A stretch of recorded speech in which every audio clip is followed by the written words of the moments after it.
एक राजा था। उसे पढ़ने लिखने का बहुत शौक था। एक बार उसने मंत्रिपरिषद के माध्यम से अपने लिए एक शिक्षक की व्यवस्था की। शिक्षक राजा को पढ़ाने के लिए आने लगा।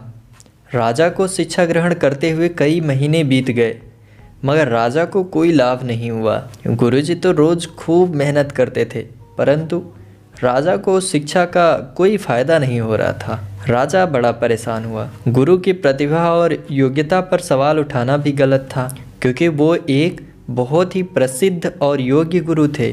आखिर में एक दिन रानी ने राजा को सलाह दी कि राजन, आप इस सवाल का जवाब गुरुजी से ही क्यों नहीं पूछ लेते। राजा ने एक दिन हिम्मत करके गुरुजी के सामने अपनी जिज्ञासा रखी। हे गुरुवर, क्षमा कीजिएगा, मैं कई महीनों से आपसे शिक्षा ग्रहण कर रहा हूँ, पर मुझे इसका कोई लाभ नहीं हो रहा है।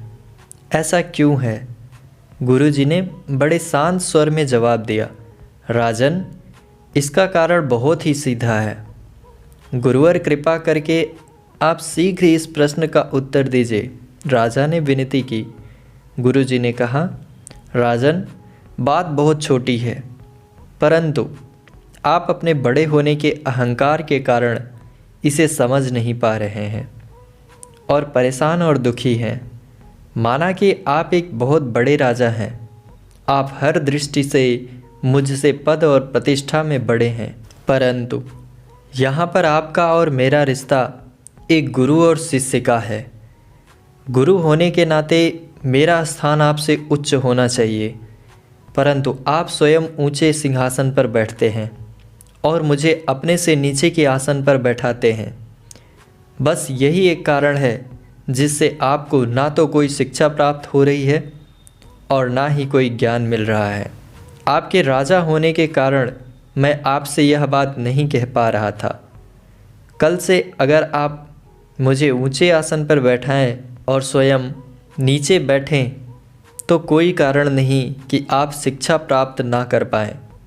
राजा की समझ में सारी बात आ गई और उसने तुरंत अपनी गलती को स्वीकारा और गुरुवर से उच्च शिक्षा प्राप्त की। मित्रों, इस छोटी सी कहानी का सार यह है कि हम रिश्ते नाते, पद या धन वैभव किसी में भी कितने ही बड़े क्यों ना हो, हम अगर अपने गुरु को उसका उचित स्थान नहीं देते तो हमारा भला होना मुश्किल है।